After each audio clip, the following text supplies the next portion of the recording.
Que bom, viu, estarmos juntos aqui mais uma vez.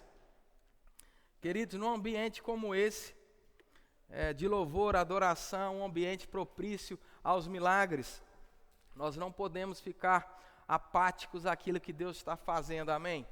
Entra naquilo que Deus está fazendo, amém? Não deixa passar, amém? Não deixa esse culto ser só mais um lugar que você vai e bate o seu cartão de evangélico, amém? Nós somos mais do que isso, graças a Deus, somos filhos de Deus, herdeiros de Deus, co-herdeiros com Cristo. A palavra nos chama de embaixadores do reino de Deus. Isso significa que onde você vai, a manifestação do reino de Deus está presente, porque Deus não é uma religião, Deus é uma pessoa viva, que habita em você através do Espírito Santo. Aleluia! Que bom, irmãos, estarmos juntos, amém? Em comunhão, recebendo o melhor de Deus. Glória a Deus.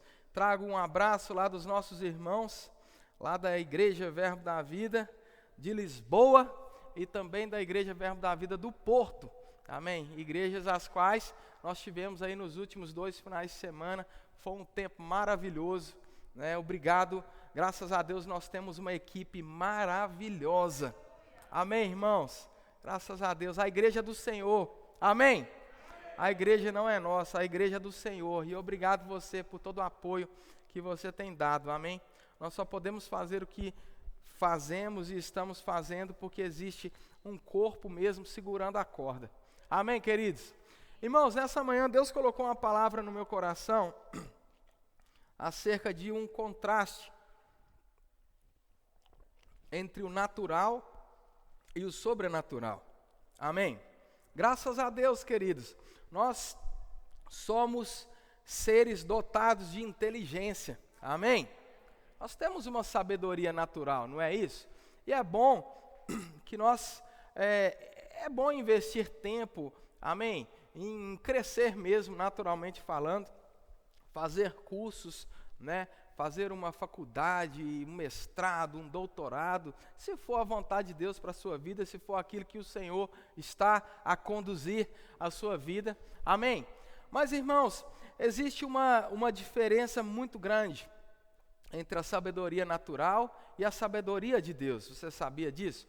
Às vezes, as duas se encontram, mas se for para escolher um estilo de vida, se for uma escolha entre viver pela sabedoria natural e a sabedoria de Deus, claro, irmãos, que nós vamos escolher a sabedoria de Deus, amém? Existem alguns textos na Bíblia sobre isso que eu quero falar rapidamente com você.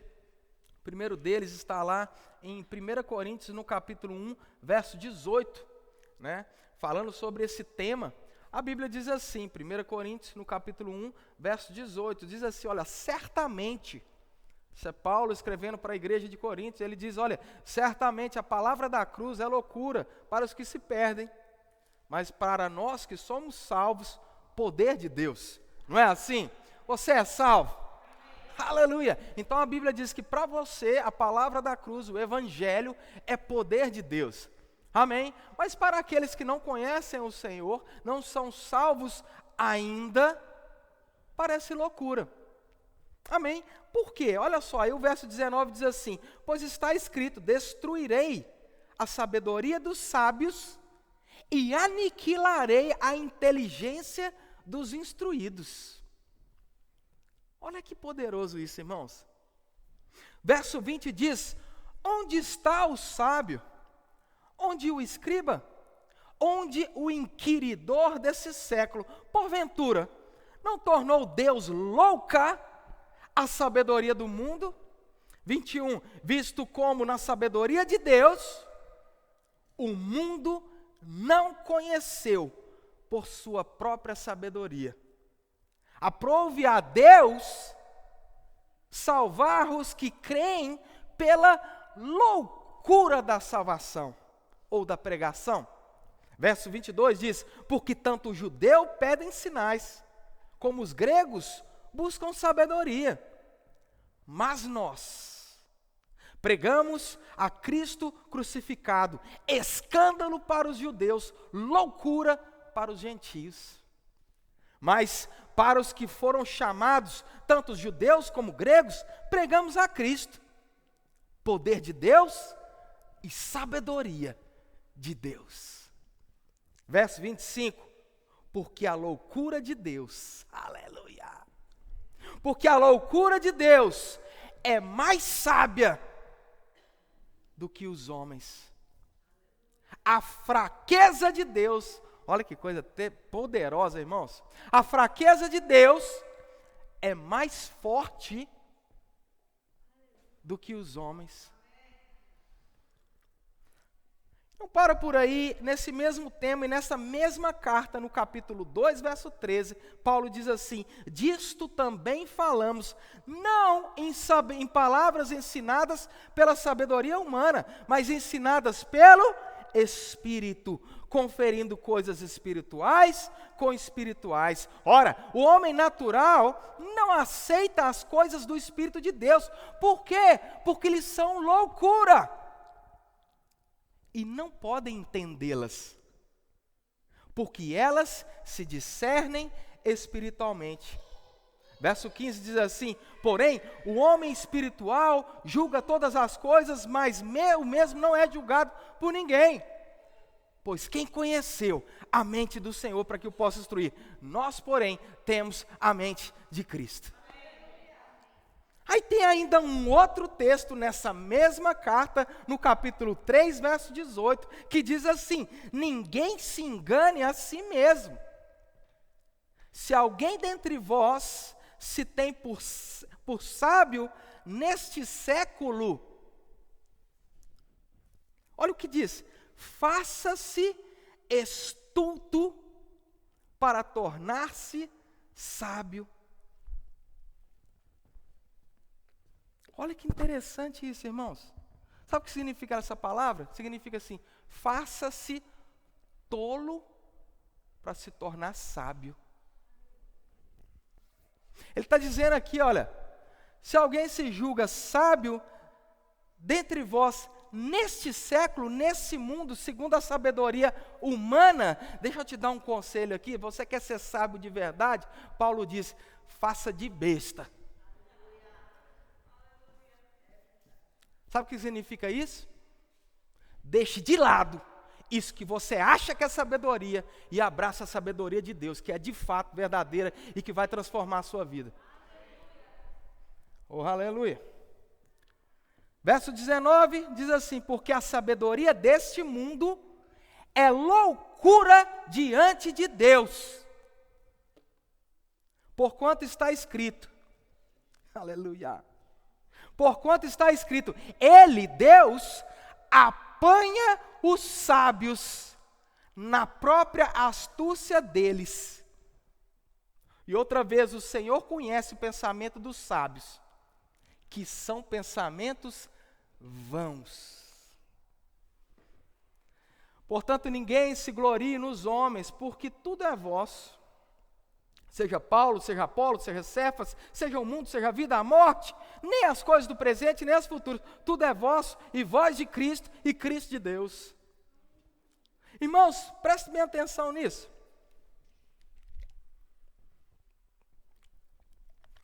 Paulo ele faz um paralelo entre a sabedoria natural, que não é ruim. Veja bem que ele não está dizendo para a gente parar de investir numa sabedoria natural. É bom, mas diante da sabedoria de Deus, a sabedoria natural toma um lugar secundário. Diante da sabedoria verdadeira, a sabedoria do alto, a sabedoria vindo daquele que conhece o fim desde o início, muitas vezes a sabedoria natural vai ser loucura para Deus, e a sabedoria de Deus se torna loucura para os homens. Vai explicar o dízimo, naturalmente falando. Eu não tenho como te explicar. Eu sei o que eu vivo. Eu sei o que tem feito na minha vida. Mas naturalmente falando, você perde. Se você for pensar com a sabedoria dos homens, perdeu. Tem gente que vai, como assim? Dá dinheiro para a igreja. Aleluia. Mas a Bíblia diz, a sabedoria dos homens diz que aqui quem recebe são homens naturais, mas lá é aquele que vive. E diz que Deus vai abrir as portas, as janelas do céu, se eu for ser fiel nisso. Agora, você sabe também que deixar de dar o dízimo não te leva para o inferno. Você está comigo? Agora, existe uma promessa que não dá para explicar naturalmente falando, irmãos. Não dá para explicar. Deixa eu te contar um testemunho aqui. A gente precisava pagar ali os ar-condicionados e eu olhava para a conta bancária, não tinha dinheiro.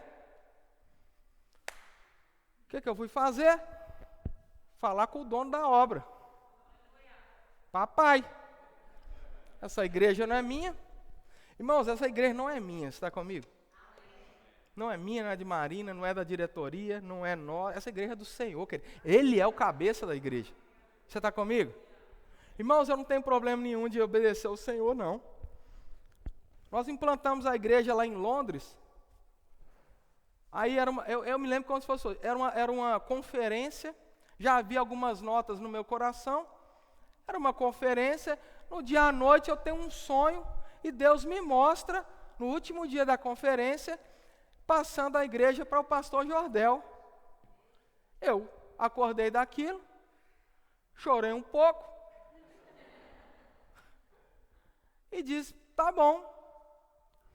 No outro culto da manhã, preguei, chamei o pastor Jordel, disse para todo mundo, esse aqui agora é o novo pastor da igreja. Te amo, orei por ele, Guto estava lá, a gente orou, e pronto.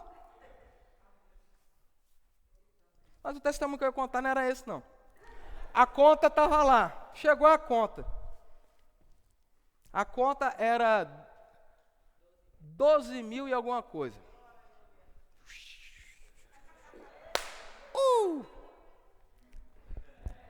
A sabedoria natural te diz para quê? Vai, fala aí. Ir no banco, né? Fazer um empréstimo, fazer alguma coisa.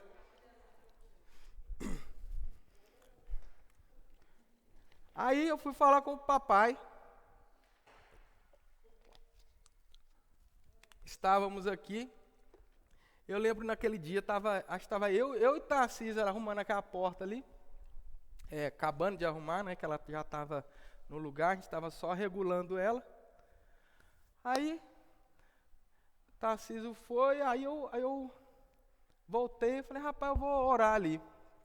Voltei para cá, era 1h30 da manhã, levantei as mãos, Pai, eu te dou graça, porque o Senhor é o nosso suprimento. Obrigado, Pai, porque o Senhor é o nosso pastor e nada nos falta. A palavra diz que nós não recebemos porque não pedimos, então eu vou te pedir agora. Pai, eu preciso de recursos para pagar essa conta. Obrigado, em nome de Jesus, amém. Fechei a igreja e fui embora. Guardei meu coração, porque a ansiedade tenta chegar, então eu guardei meu coração, criei na palavra. Passou 2 dias, uma instituição deu uma oferta, 5.000 euros. Opa! Oxarabá. Daqui a pouquinho, outra instituição chegou, 10.000 euros. Daqui a pouquinho, mais um. No final a gente tinha quase 16.000 euros ou 17, alguma coisa. Irmãos, vai explicar isso. Fé não se explica, fé se vive. Não dá para explicar, é loucura para os homens, irmãos. Como assim? Você vai, levanta suas mãos, ora ao Senhor e chega, irmãos. Não cai do céu. Deus usa homens, Deus usa pessoas.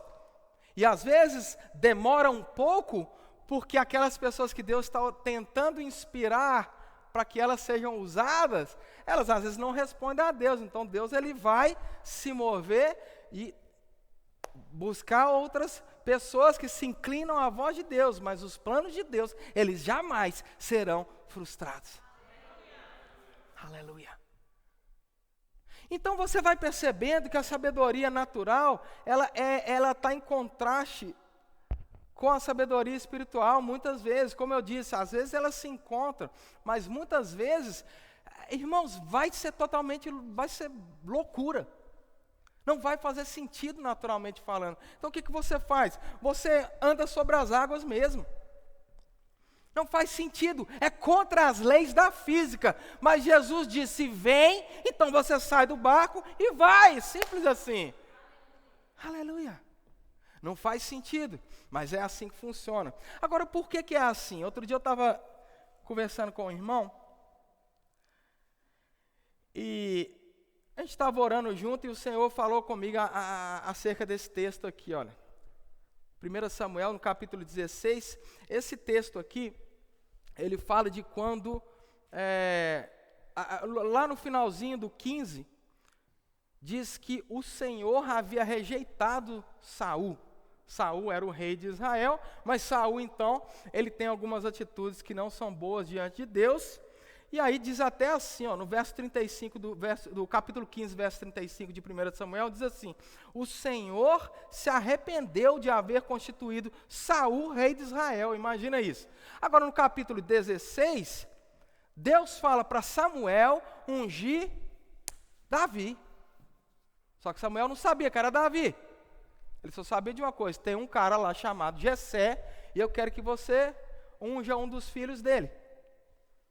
E aí, diz o texto aqui, ó, olha só, capítulo 16, verso 1, diz assim, disse o Senhor a Samuel, Samuel profeta, até quando terás pena de Saul, havendo eu rejeitado, para que não reine sobre Israel? Enche um chifre de azeite e vem, enviar-te-ei a Jessé, o belemita, porque dentre os seus filhos me provi de um rei. E aí Samuel diz assim, Senhor, como que eu irei? Porque Saul vai saber disso e vai me matar. Aleluia. Olha que interessante, irmãos. Olha a sabedoria natural e a sabedoria dos céus. A sabedoria espiritual, a sabedoria do Senhor. O Senhor disse, olha, vai lá. E olha, eu provi de um rei, eu quero que você vá lá e unja um dos filhos de Jessé. Ele, Senhor, Samuel vai saber desse plano aí. Saul é o rei, ele vai saber que o Senhor me mandou ungir o novo rei, e ele vai ficar com ciúme, ele vai me matar. Aleluia. Era normal, era natural, era algo justo de se pensar? Sim. E aí ele diz, olha, então o Senhor diz, faz o seguinte, toma contigo um novilho e diz, vim sacrificar para o Senhor. Então você vai convidar Jessé para o sacrifício, eu te mostrarei o que há de fazer, e ungir-me-á a quem eu te designar. Então Samuel, ele faz isso. Lá no verso 4, alguém pergunta para ele, alguém olha ele vindo assim, era um tempo bem confuso, um tempo de tribulação mesmo, alguém pergunta, está vindo de paz? Ele diz, não, eu estou vindo tranquilo, eu estou de boa aqui, eu vim sacrificar o Senhor. Aleluia. E aí ele diz, olha, o verso 6, diz, olha, no verso 5, desculpa, respondeu, é de paz, vim sacrificar ao Senhor, santificai-vos e vinde comigo ao sacrifício. Santificou ele a Jessé e os seus filhos e o convidou para esse sacrifício. O que Samuel fez? Ele fez exatamente como a instrução do Senhor. E aí, sucedeu que entrando eles, no verso 6, viu a Eliabe e disse consigo. Olha que interessante, irmãos. Quem que era Eliabe? Eliabe era era o filho mais velho de Jessé. Eliabe era a escolha perfeita. Eliabe, irmãos, era aquele camarada que você olhava para ele é o cara. Só pode ser ele. Olha lá, o cara é bom, o cara é o primogênito, irmãos. Foi aquele que recebeu, o primogênito naquela época tinha muito significado. Só pode ser ele. Aleluia. Olha só o que diz o texto. Samuel, ele olha para Eliabe, olha só, e ele diz assim, certamente. Eliabe vem chegando e Samuel diz, certamente está perante o Senhor o seu ungido. Aleluia.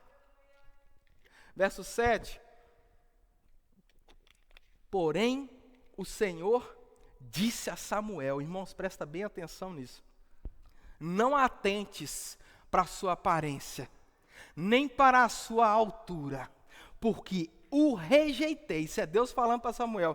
Porque o Senhor, presta bem atenção nessa frase, porque o Senhor não vê como o homem vê. O homem vê o exterior, porém o Senhor, aleluia, porém o Senhor, sabe o que o Senhor vê? Vê aqui dentro, irmão. O Senhor vê aqui dentro. Não interessa, irmãos, o exterior. Ele está dizendo aqui, aí ele diz, Senhor, literalmente corrige Samuel. Samuel, você está muito no natural. Você está olhando com os olhos naturais, Samuel. Para de olhar para as coisas, ou julgar as coisas com a sabedoria humana, a sabedoria natural. Samuel, fica ligado, meu querido. Eu não vejo como o homem vê. Eu não quero nem saber se o cara é experiente, se ele tem dinheiro, se ele é alto, se ele é bonito, se ele é forte, se ele é experiente de guerra. Presta atenção, Samuel. Se liga no espírito aqui, ó. Presta atenção o que você veio fazer. Você não veio ungir um Zé Ninguém. É o rei de Israel. E eu olho o coração. Oh, aleluia. Sabedoria natural é diferente da sabedoria espiritual, irmãos. Ei, aleluia. Irmãos, prepare-se para fazer loucura, irmão. Não vai fazer sentido para a sua mente. Não vai fazer sentido para a sua mente. Aleluia. Quando eu e Marina fomos para Campina Grande, nordeste do Brasil, fomos estudar na escola de ministros e a escola de missões. Na época não tinha em Belo Horizonte, onde a gente morava, e nós fomos para lá. Isso era em 2009. Uma semana antes de ir para lá, nós recebemos 2 propostas de emprego. Eu recebi uma proposta de emprego, e essa proposta de emprego, na época, em 2009, né, muito tempo atrás, a pessoa disse assim, olha, você vai assumir essa fábrica aqui, e essa fábrica aqui, ela é boa, financeiramente falando, vai ser um negócio bom. Aí eu disse, mas e aí, como é que é? Aí ele disse, olha, quando está ruim, quando está mal, você vai receber de comissão mais ou menos 20 mil reais. Eu olhei assim, isso o quê? 12 anos atrás? Era muito dinheiro. Hoje, por causa do câmbio, nem tanto. Mas na época o câmbio era 2-1. Então, em euros, daria, na época, mais ou menos 10 mil euros. Não é mal. Uma semana antes da nossa viagem, passa uns 2 dias, Marina recebe um telegrama, uma carta,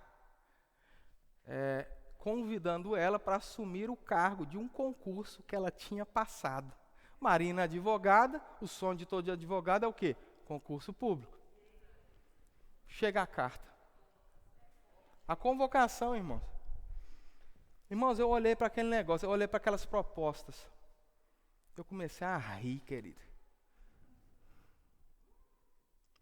Estava diante de nós uma escolha natural. Poderia ter ficado natural, é lícito, nós temos o livre-arbítrio. Se você quiser no natural, ficar no natural, Deus não vai te forçar nada, irmão, nada. Deus não força ninguém. Quem força alguém aqui é o diabo. Deus não trabalha dessa forma. O Espírito Santo é um gentleman. Gastando meu inglês aí, Gui. É um gentleman. Ele te inspira, ele inclina o seu coração. Agora a decisão é sua, querido. Se você vai ficar no natural ou se você vai pular para o melhor de Deus, a escolha é sua. E aí vinha a inspiração assim, e eu começava a rir, irmãos. Eu, em certo momento, falei, diabo, se você pensa que vai me tentar com dinheiro para mim é papel. Aí, rapidamente, não, vocês conhecem a história, eu já contei aqui, nós passamos uma fase bem difícil em Campina Grande, financeiramente falando, Vinha a tentação, vinha para largar tudo e voltar, vinha. Mas existia uma palavra de Deus, irmãos, existia a sabedoria de Deus latejando dentro de mim, e ainda que o natural não refletisse aquilo que eu via no Espírito, irmãos, eu tenho duas decisões na minha vida: eu vou ficar olhando para o natural, eu vou ficar olhando para a circunstância, eu vou ficar olhando para o que está acontecendo à volta. Não, o salmista diz: olha, para onde que eu vou olhar? Eu vou olhar para o monte, irmãos, para onde vem o meu socorro, é para lá que eu vou olhar, eu vou levantar os meus, aleluia, eu vou levantar os meus olhos, e vou olhar para o lugar certo. Eu não vou olhar para o natural, eu não vou olhar para baixo, eu não vou olhar para o que o povo está falando, eu não vou olhar para o relatório natural, eu vou olhar para a resposta, irmãos. Eu vou olhar para a resposta, para a fonte. Eu vou olhar para aquele que me criou, aquele que morreu na cruz por mim, irmãos. Eu vou olhar para o meu Pai, eu vou olhar para aquele que é responsável pela minha vida, irmãos. É para Ele que eu vou olhar. Aleluia. Aleluia! O que é isso, pastor? Isso é muita irresponsabilidade.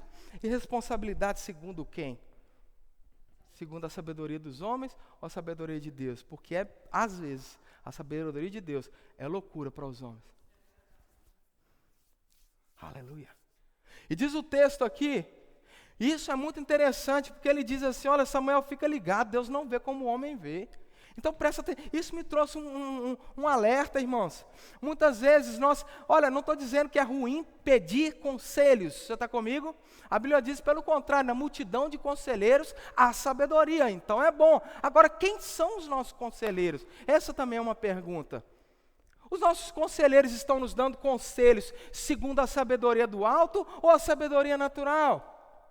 Eles estão em qual nível? Quem são as pessoas que eu deixo falar ao meu coração? Porque se aqueles que estão me aconselhando, estão me influenciando, estão me instruindo, estão num nível raso, eu vou viver o mesmo nível que eles. E eu não quero isso para a minha vida. Eu quero viver um nível mais alto, um nível de Deus. Aquilo que Deus tem. Eu quero viver, irmãos, a sabedoria de Deus na minha vida. Não é a sabedoria natural. Você está comigo? Aleluia. Oh, aleluia. E ele diz assim, olha, Deus não vê como o homem vê lá para frente. Porém o Senhor... verso 8, né? Diz que ele chamou ali a Abinadab, outro filho, e aí depois veio o Samar no verso 9, e de Deus ia falando, não é esse, não é esse, né? E assim fez passar, verso 10 diz assim, assim fez passar Jessé os seus 7 filhos diante de Samuel, porém Samuel disse a Jessé, o Senhor não escolheu a estes. E aí o verso 11, queridos, foi uma outra palavra, um outro versículo que saltou muito forte ao meu coração. Perguntou Samuel a Jessé, acabaram os seus filhos? Olha isso. Ele poderia ter ficado calado. Mas o homem e a mulher inspirada pelo Espírito, quando conhece a voz de Deus, quando vê que naturalmente falando os recursos se esgotaram, ela não para por aí e entra no modo de desespero. Você conhece a voz de Deus, você sabe o que Deus está falando, você conhece as promessas de Deus, você sabe o que Ele diz, você não vai para o modo de desespero, desesperar, Deus me esqueceu, Deus fez isso. Não, peraí, eu conheço o Senhor. Se Deus disse, irmãos, vai brotar água da rocha, se Deus disse, alguma coisa vai acontecer, Ele vai abrir um caminho onde não tem, Ele vai abrir uma porta numa parede, Ele vai fazer alguma coisa acontecer. E aí Samuel lança a pergunta, ei Jessé, acabaram os seus filhos? Isso, irmãos, me explodiu dentro do meu coração, porque muitas vezes a gente se prende naquilo que a gente está vendo. Segundo aquilo que Samuel via, não tinha mais ninguém. E ele chamando os filhos, eu imagino ali, querido, aquele conflito interior que às vezes a gente vive, provavelmente Samuel também estava vivendo. Vinha filho, menino, vindo o povo, e Deus falando, não. Aí Samuel olhava a filha assim, Deus, só falta 2. Aí vinha mais um, não, aleluia, é hoje, Jeová. Aí vinha mais um, não é esse. Acabou os meninos, peraí, cadê? E agora? Aí diz Jessé, olha, acabaram os filhos. Não, tem mais um. Ah, tem. Rapaz, manda chamar ele, diz o texto. Manda chamar ele, porque a gente não vai sentar nessa mesa sem ele estar aqui. Irmãos, quando alguém conhece a voz do Senhor, é diferente, querido. Quando alguém conhece a voz do Senhor, é diferente demais, irmão. Aí vem lá, olha só, olha o que o texto diz. Aí quem que aparece? Então mandou chamá-lo, fê-lo entrar. Verso 12 diz assim, que ele era ruivo, de belos olhos, de boa aparência. Disse o Senhor, levanta-te e unge-o, pois é este. Verso 13, tomou Samuel o chifre do azeite e ungiu no meio dos seus irmãos. E daquele dia em diante, o Espírito do Senhor se apossou a Davi. Então Samuel se levantou e foi para Ramá. Agora, irmãos, você percebe aqui que deve ter ficado aquele climão, né? Na casa. Ah, como assim, ué? Como assim, né? Que tiro foi esse?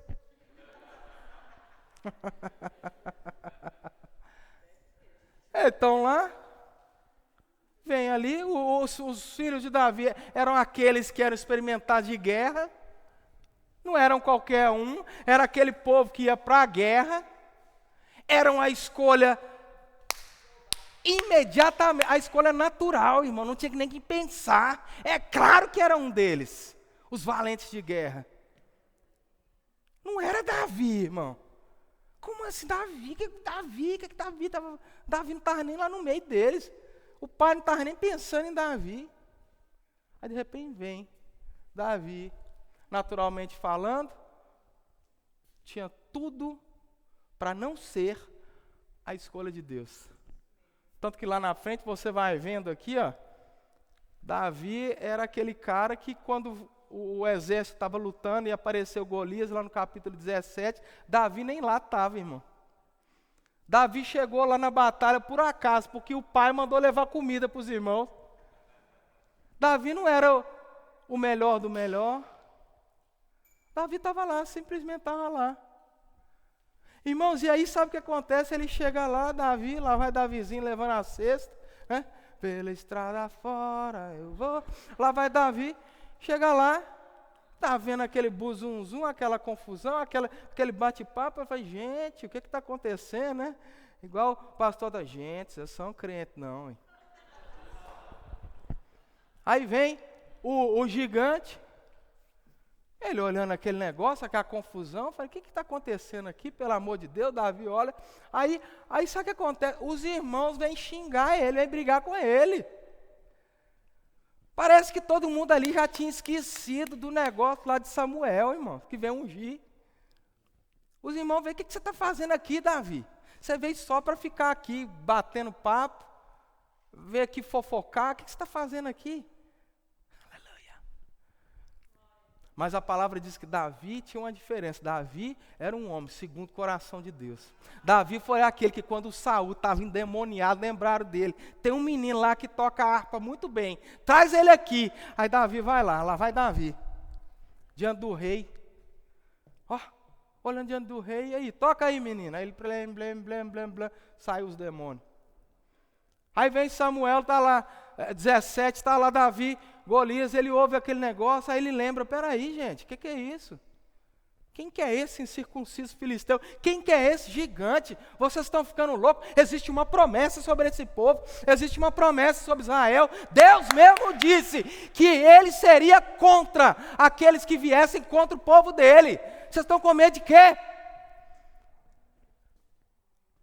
Aí disse, olha, diz que o rei aqui vai dar isenção de impostos e vai dar a mão da filha dele. Aí Davi interessou no negócio, falou, opa, agora o negócio ficou bom, é eu que vou. Davi viu naquilo ali uma oportunidade, mas ele tinha uma convicção dentro dele, ele disse, rapaz, é eu aqui, ó, euzinho.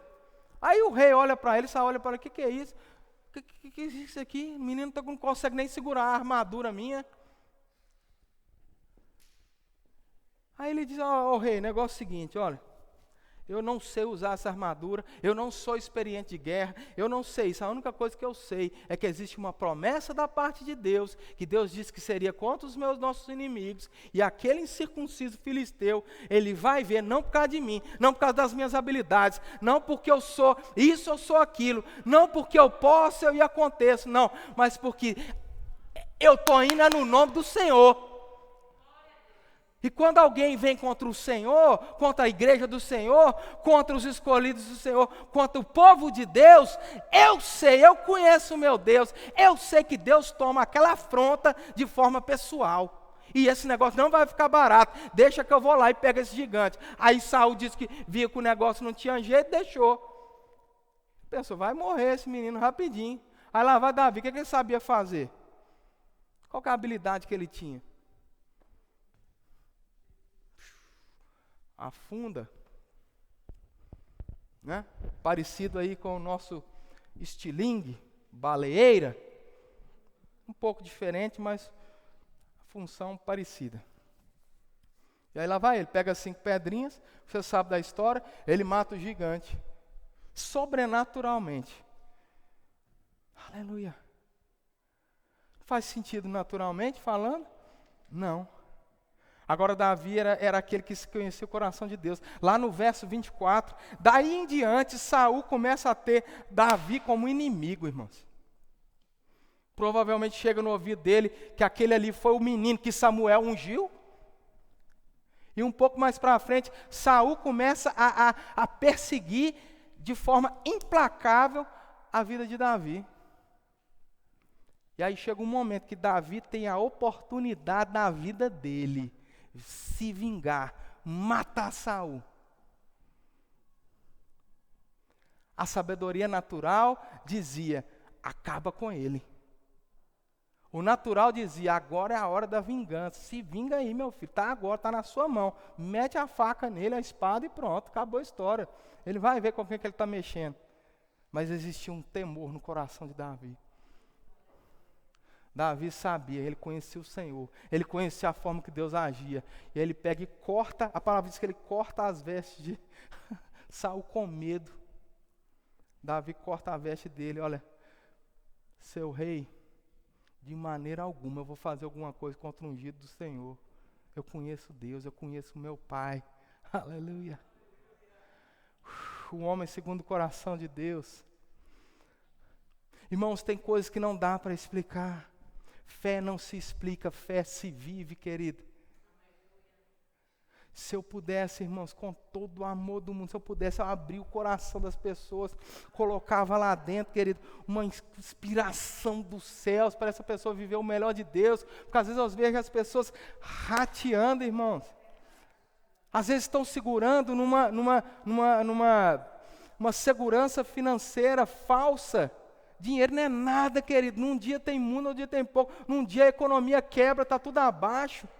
Pessoas se suicidam por causa disso.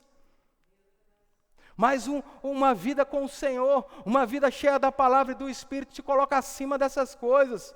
Aleluia. Paulo dizia, não importa se um dia eu tenho, outro dia eu não tenho. Não importa se está fácil ou está difícil. Eu tudo posso naquele que me fortalece. Eu estou acima dessas coisas. Eu estou no Senhor. Eu tenho uma paz que não se explica. A paz que sobrepassa todo entendimento natural.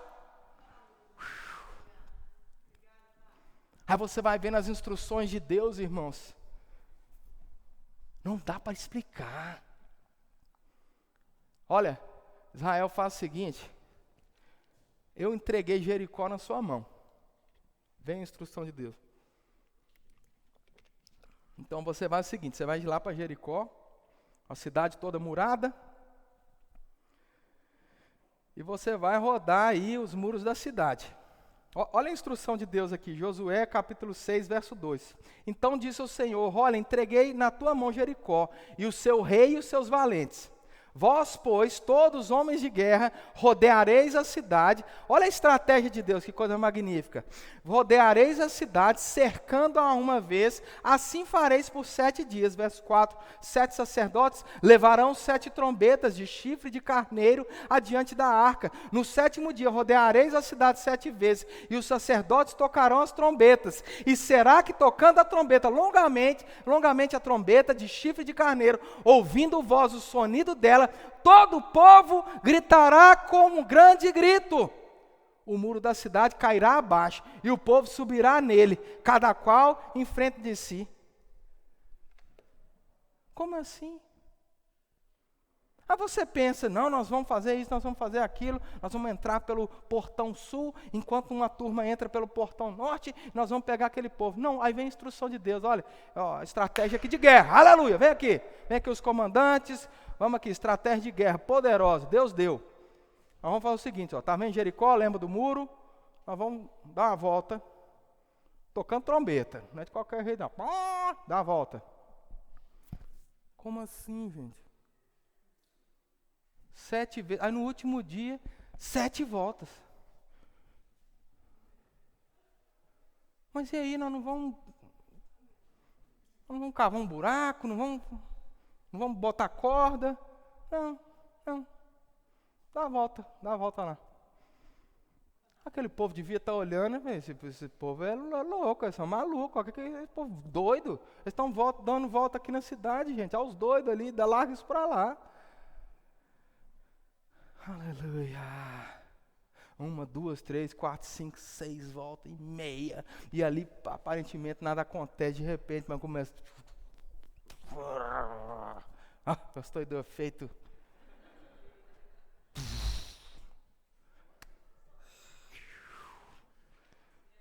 Aí um dia, olha só, Juízes no capítulo 7 diz que Gideão tinha 32 mil pessoas no exército dele. 32 mil pessoas. Só que como é que era o nome lá dos inimigos deles lá nesse texto aqui? Só um minutinho. Os midianitas tinham 135 mil pessoas. Você imagina aí, é mais ou menos 4-1. É como se tivesse mais ou menos ali 4 guerreiros dos midianitas contra 1 de Gideão. Gideão já estava em desvantagem. Como se não bastasse, Deus vira para Gideão e fala, olha, tem gente demais aí. Como assim, Deus? Gente, como assim? Você não está entendendo não, Senhor.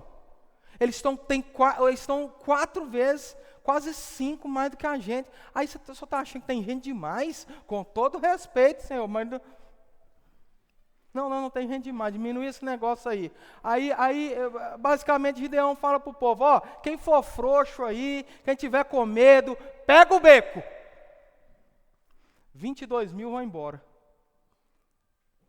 Quase Gideão fala, não, gente, eu estou brincando, volta. Não, ficaram 10 mil. 10 mil, aí ele falou, 10 mil. Aí eu olhava lá, 132 mil, parecendo aquele filme lá do Senhor dos Anéis, né? Aquele lotado de gente. Eu falei, meu Deus, a gente aqui olhava aqui 10 mil, já era um número bom, mas o outro era muito maior. 13 vezes maior, para ser mais exato. E aí, o que Deus fala? Meu filho, tem gente demais aí. Sabe o que vai acontecer? Aí Deus fala assim, você vai ganhar esse negócio e vai achar que ganhou na própria força. Vamos fazer o seguinte, vamos diminuir aí esse povo, tem gente demais. Sabia que às vezes tem gente demais, irmãos? Sabia que muitas vezes tem gente demais envolvida no negócio? Às vezes a gente chama todo mundo para dar conselho, mas não pergunta para o papai. Gente demais, dando pitaco, falando, não sei o que, aí Deus fala, ei! Tem gente demais nesse negócio aí. Aí Deus vai falar assim, olha, manda esse povo beber água e você vai observar. Os preguiçosos você manda embora. Sabia que Deus não trabalha com preguiçoso? Vai ficar 300. Foi embora todo mundo, ficaram 300, irmãos. 300 contra 132 mil. Aí a gente pensa, agora Deus vai dar uma estratégia, vai vir um anjo, vai arrebentar tudo, Deus vai mandar orar, vai cair fogo do céu, vai explodir tudo. Não, vem a estratégia de Deus, vem a estratégia maravilhosa de Deus, estratégia de guerra, poderosa. Agora que eles vão ver, aí vem a estratégia de Deus. Olha, pega esses 300 e divide em 3 grupos, 3 de 100. Cada um vai levar um vaso na mão e, para variar, uma harpa. Deus gosta desse negócio de música, irmão. E aí, diz o texto aqui, ó. Lá no verso 17, olha. Judas no capítulo 7, verso 17. Juízes, desculpa. Oxe, eu falei o quê? Para ver se você estava prestando atenção mesmo, né? Juízes capítulo... É porque em inglês é Judges. Trem. Verso 7 diz: Então o Senhor disse a Gideão: Com esses 300 homens que lamberam a água, eu vos livrarei. Entregarei os midianitas nas tuas mãos. Olha só a promessa de Deus. Pelo que a outra gente toda que se retire, cada um para outro lugar. Tomou, pois, o povo provisões na mão das trombetas e as trombetas. Gideão enviou todos os homens de Israel, cada um à sua tenda. Porém, os 300 homens reteve consigo. Estavam no arraial, nos midianitas abaixo dele. Olha só. E aí Deus dá uma instrução aqui, ó. Aleluia. Oh, aleluia. Olha só, irmãos. Aí eles pegam, querido. E eles vão com as trombetas e o vaso. Cada um ali dividiu o grupo em 100. E qual que foi a estratégia de Deus? Quebrar o vaso e tocar a trombeta. Naturalmente falando, fazia sentido um negócio desse? Não. Irmãos, pensem em Jesus. Jesus levantando o povo. A Bíblia diz que Jesus ele vai orar no monte e ele volta. Agora vai olhando os caras que Jesus levantou. Pedrão, pescador, bruto, impulsivo. Aquele que era para falar, ele nem pensava, ele saía falando. Aí os camaradas que Jesus foi levantando. Aí o outro lá era considerado uma das piores raças que tinha, que era cobrador de impostos. O cara que Jesus levantou. Um outro lá que Jesus levantou trai ele. Pedrão nega ele. Aí você fala, gente, pelo amor de Deus, não é possível, Jesus deve ter errado alguma coisa ali. Não, irmão, é porque Deus vê o coração. Aleluia, aleluia, aleluia.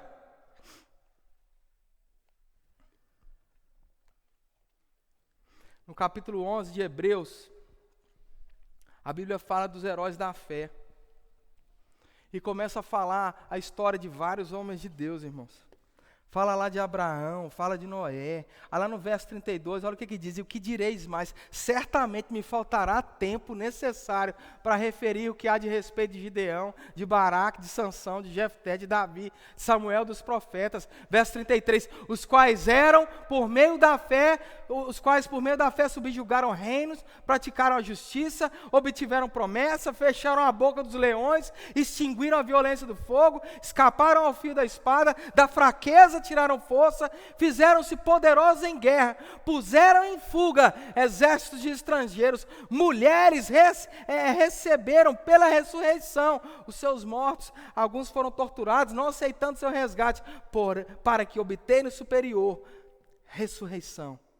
Outros, por sua vez, passaram pela prova de escárnios e por aí vai. Olha só o 37, foram apedrejados, provados, cerrados pelo meio, mortos a fio de espada, andaram peregrinos, vestidos de pele de ovelhas e cabras, necessitados, afligidos, maltratados, homens do quais o mundo não era digno. Errantes pelos desertos, pelos montes, pelas covas, pelos antros da terra. Ora, todos esses que obtiveram bom testemunho por sua fé, não obtiveram, contudo, a concretização da promessa, por haver Deus provido coisa superior a nosso respeito, para que eles, sem nós, não fossem aperfeiçoados. E a Bíblia diz que hoje existe sobre nós uma nuvem de testemunhas. Homens que experimentaram o melhor de Deus, homens que não negociaram a promessa, homens que não negociaram a palavra de Deus, aquilo que Deus tinha dito. Homens e mulheres de coragem, que sabiam aquilo que Deus disse, Ele ia cumprir. Esse povo olha para mim e para você com expectativa. Qual que é a expectativa? De que você não entre no modo natural. É fácil, irmãos, pender para o natural. É fácil começar a querer racionalizar as coisas. Agora perceba que eu não estou falando que é ruim ser inteligente, não é ruim ser sábio, pelo contrário, é maravilhoso, mas existe um lugar para a sabedoria humana, e o lugar dessa sabedoria humana é abaixo da sabedoria de Deus. Aleluia. Aleluia. Irmãos, nós temos visto Deus fazendo coisas poderosas, milagres sobrenaturais. Nós temos visto testemunhos e mais testemunhos acontecendo aqui mesmo na igreja, no meio da gente. Portas abertas, milagres financeiros, e isso vai aumentar, queridos. Existe uma atmosfera de milagres, de prodígios, de mover de Deus, irmãos, que nós vamos mesmo nutrir, nós vamos mesmo, como foi dito aqui, andar em unidade, irmãos. Nós vamos mesmo entrar no melhor de Deus cada dia mais para as nossas vidas, porque existe, irmãos, um povo lá fora que necessita ver a glória de Deus operando na sua vida. E eles vão olhar para vocês e falar, não é possível, só pode ter sido Deus. O que está acontecendo com a sua vida? Por que você está todo mundo desesperado e você está aí feliz, paz no coração? Eu não estou falando de não ter compaixão. É lógico que nós temos compaixão das pessoas, irmãos. Existe compaixão pelas pessoas. Eu não estou falando de não se colocar no lugar do outro. Nós devemos sim nos colocar no lugar do outro. Mas existe, irmãos, isso não pode tirar a nossa alegria, isso não pode tirar a nossa paz, isso é a essência de quem nós somos felizes mesmo, nós andamos em paz mesmo, nós andamos em alegria. Eu não vou pedir desculpa por isso, irmãos, existe espaço para todo mundo. Se você quiser celebrar, se você quiser viver o melhor de Deus, uma vida de fé, de amor, de paz, aonde você vai ver a provisão do Senhor alcançando a sua vida em todas as áreas. Aleluia. Existe, irmão, salvação para os nossos filhos, para a nossa casa, para a nossa família. Aleluia. Os nossos filhos não serão tragados por esse mundo, irmãos. Existe uma palavra, existe autoridade sobre as nossas vidas. Nós cercamos eles mesmo com autoridade, com o sangue de Jesus. O maligno não os toca. Existe mesmo, irmãos, provisão divina para a gente andar por aí curado e sarado. Existe saúde divina para as nossas vidas. Nós não precisamos andar por aí, irmãos, doentes, irmãos. Aleluia. Ao invés de aceitar, irmãos, nós não entramos na ignorância de ignorar o relatório médico. Às vezes vem um relatório médico, você deve mesmo agir naquilo que ele está dizendo. Tomar um remédio, não tem nada contra isso não. Você precisa entender uma coisa, existe uma verdade maior do que aquilo. O relatório de Deus, o relatório de Jeová Rafá, o relatório daquele que vive. Jesus que levou sobre si todas as nossas dores e enfermidades. É esse relatório, irmãos, que está acima. Senhor médico, eu te respeito, mas o meu Senhor vive. Aleluia. O que eu quero inspirar você, irmãos, é para você viver o melhor de Deus, para você viver uma vida de Deus, uma vida sobrenatural. É sobrenatural mesmo, não dá para explicar. Mas essa é a vida que você vai viver, essa é a vida que está disponível para você.